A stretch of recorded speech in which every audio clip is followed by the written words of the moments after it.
Sejam bem-vindas e bem-vindos ao Inteiro Teor. Eu sou Adriana Dutra e quero deixar você por dentro de decisões de destaque da Justiça Federal da Primeira Região. O TRF da Primeira Região entende ser essencial avaliar a vulnerabilidade social no caso concreto para concessão de benefício. TRF1 assegura a estudante transferência entre campos da mesma universidade para tratamento médico. É a partir de agora. Vem comigo!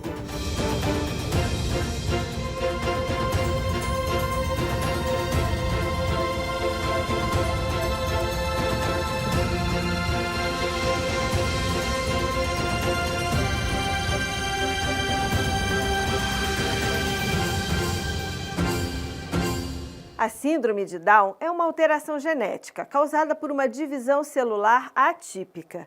As pessoas com essa síndrome, em geral, apresentam olhos oblíquos, rosto arredondado, mãos menores e comprometimento intelectual, além de outras características, como o risco maior de aparecimento de algumas doenças, que trazem a necessidade de cuidados especiais desde o nascimento. Essas particularidades dão a essas pessoas o direito a algumas isenções e benefícios previdenciários, como é o caso do benefício de prestação continuada no caso das famílias de baixa renda. Mas o critério para a concessão não é único. Segundo decisão recente do TRF da Primeira Região, a vulnerabilidade social deve ser avaliada. Confira com Rafael Braga.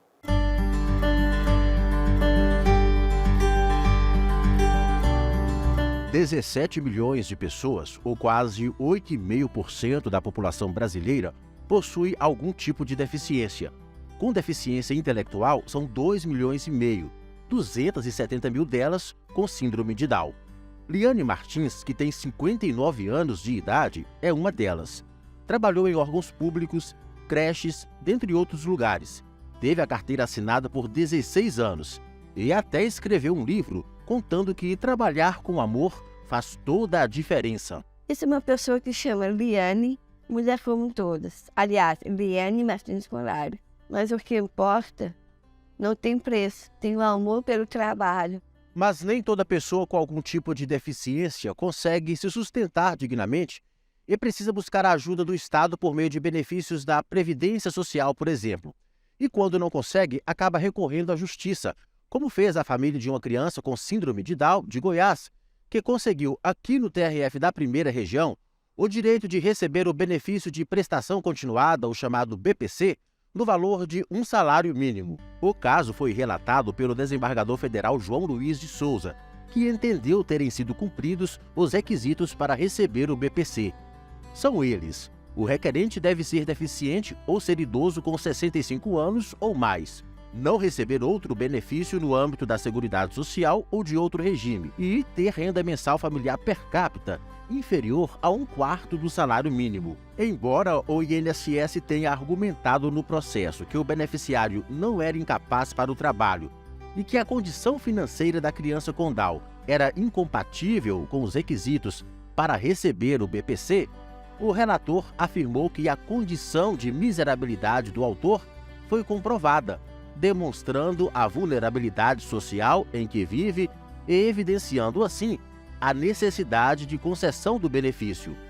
Antes de levarem os casos à Justiça, as famílias percorrem um longo caminho administrativo para tentar conseguir o benefício, como explica a presidente da Federação Brasileira das Associações de Síndrome de Down, Cleo Boom.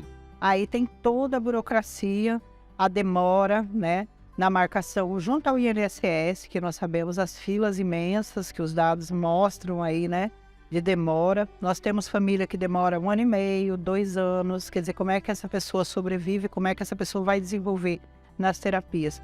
O caminho poderia ser menor, sugere. Nós defendemos que todas as pessoas com deficiência deveriam ter um benefício, porque quando nasce uma pessoa com deficiência, você triplica a despesa e, no geral, mesmo que o casal se mantenha, você tem uma diminuição do orçamento se a mãe deixa de trabalhar, genitor ou cuidador, que seja, que ele vai depender também de um cuidador, a despesa vai aumentar. Na avaliação do advogado Henrique Martins, as restrições impostas pela legislação e a demora na análise do pedido pelo INSS não deveriam desanimar quem tem direito.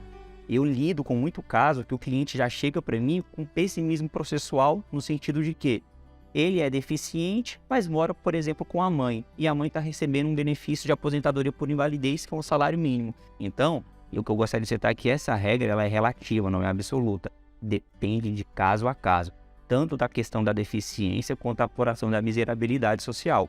A inscrição do cadastro único eu achei um avanço para poder comprovar a miserabilidade, porque ele estaria, todas as pessoas que estão no cadastro único, em regra, passam por uma miserabilidade social e necessitam de uma proteção estatal para poder ter direito a qualquer benefício social que seja. Para essa servidora da Justiça Federal, que trabalha com a triagem de pedidos de benefícios, como de prestação continuada, o ideal é que a legislação contemple aqueles que precisam do benefício de forma a evitar a judicialização. Que a gente, cada vez mais, não precise recorrer ao judiciário, né? Não precise inflar o judiciário com esse tipo de ação, de ações judiciais, mas que a gente possa, na legislação, contemplar de maneira correta e de maneira real, realisticamente falando, essas pessoas que têm transtorno do espectro autista, que é uma quantidade de benefícios que vem aumentando, pedindo muito, porque ainda não tem legislação específica para isso. Mesma coisa foi com síndrome de Down. E agora também visão monocular.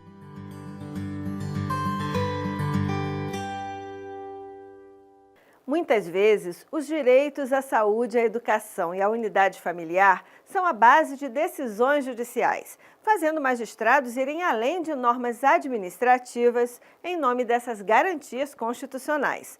Foi o que ocorreu na história que Ana Paula Souza conta agora pra gente.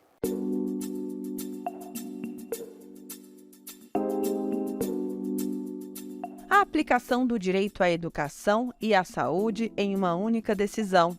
Foi o que garantiu a 5ª turma do Tribunal Regional Federal da Primeira Região, ao confirmar que a estudante Ludmila Rebeca Cruz Antunes, do curso de Medicina da Universidade Federal do Maranhão, fosse transferida do campus de Pinheiro para o campus de São Luís, na capital do estado, para tratamento de saúde.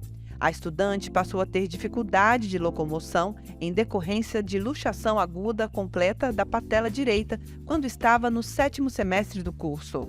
No dia que ocorreu a luxação da patela, eu estava em São Luís visitando meus pais no final de semana. Eu fui rapidamente levada para a emergência do hospital, e aí lá foi feita, na emergência mesmo, o que a gente chama de redução, que é voltar o osso para o local. E aí, desde então, eu não consegui retornar a Pinheiro. Porque eu não conseguia ficar sentada, dobrando a perna. Eu precisava ficar com a perna elevada, porque se eu colocava, mesmo a perna esticada, se eu colocava ela no chão, tinha dificuldade do retorno da circulação. Então, ficava muito inchada, muito roxo, muito rápido. Então, eu tinha sempre estar, por exemplo, até para eu me locomover de carro. Eu tinha que ir no banco de trás com a perna esticada, em cima do banco. Ela conta que na capital, que fica a 341 quilômetros de distância de Pinheiro, teve a possibilidade de receber acompanhamento médico mais adequado, fez cirurgia e ainda faz acompanhamento com fisioterapia. Como eu não conseguia me locomover até lá, e mesmo que eu conseguisse me locomover até lá, eu não conseguiria atendimento, né? Porque lá não tem atendimento por plano de saúde. O ortopedista que atende lá é só no hospital regional de Pinheiro, no serviço de ortopedia. E na maioria dos casos, são só casos que dão entrada pela emergência de lá, realizam operação por lá, realizam cirurgia por lá, e aí ficam internados. E aí, durante o meu processo, eu tive que fazer muita fisioterapia, inclusive até hoje eu faço fisioterapia. Por todas essas dificuldades, Ludmila pediu transferência para o campus de São Luís, mas a universidade negou. O caso chegou ao TRF1 após a UFMA apelar contra a sentença proferida pelo juízo da 3ª Vara Federal do Maranhão, que permitiu a transferência. A instituição alegou que a estudante não possui direito à mudança pretendida e que teria que concorrer às vagas remanescentes do campus de São Luís por meio de processo seletivo. Então, nós temos que convir que não houve nenhuma ofensa aí à isonomia entre os estudantes, até porque a Ludmila ela se submeteu ao mesmo processo seletivo, ao Enem, ela foi aprovada, São apenas os campos que são diferentes no âmbito da mesma universidade. Além disso, há de se considerar que, no caso Intela, existe uma vasta documentação comprobatória da impossibilidade de locomoção da aluna. Então, não há que se falar que ela está sendo privilegiada de alguma forma. Ao fazer a relatoria do caso na 5ª turma, o desembargador federal Souza Prudente ressaltou o entendimento do próprio TRF1 de que as garantias constitucionais de direito à saúde, à educação e à unidade familiar asseguram ao estudante de ensino superior, regularmente matriculado em instituição de ensino público, o direito à transferência para campus diverso em outra localidade na mesma entidade de ensino, para fins de tratamento médico em face de enfermidade grave comprovada por documentos. Em seu voto, o magistrado enfatizou ainda que o pedido de transferência da estudante não teve finalidade de ordem particular ou de lazer pessoal, mas sim de não prejudicar o seu tratamento em decorrência da necessidade de acompanhamento médico ortopédico para não prejudicar seu problema de saúde. De acordo com o desembargador, o objetivo foi preservar os direitos fundamentais relativos à vida, à saúde e à dignidade da pessoa humana. A patela é um osso que fica na frente do joelho, também conhecido como rótula. A luxação patelar ocorre quando esse osso sai do lugar e sofre um deslocamento acompanhado de dor e inchaço do joelho. Geralmente, há uma ruptura do ligamento. Essa fisioterapeuta explica a importância de um acompanhamento adequado. Quando essa patela sai dessa região articular, vai provocar um processo inflamatório que vai gerar dor e limitação. É de extrema importância que a pessoa faça um tratamento de maneira eficiente, constante, porque a pessoa vai ter que realizar um fortalecimento muscular para que essa patela consiga trabalhar nesse seu trilho na articulação. Agora, com o tratamento em dia e os estudos também, Ludmila faz planos para o futuro. Assim, foi um sentimento de alívio muito grande. Eu lembro que eu chorei muito de alegria no dia. Eu não sabia se eu chorava, assim, de alívio, de alegria. Mas foi uma sensação, assim, muito reconfortante.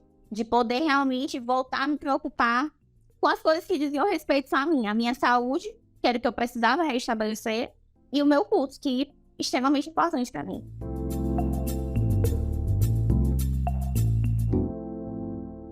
Foi bom ter você aqui comigo em mais uma edição do Inteiro Teor.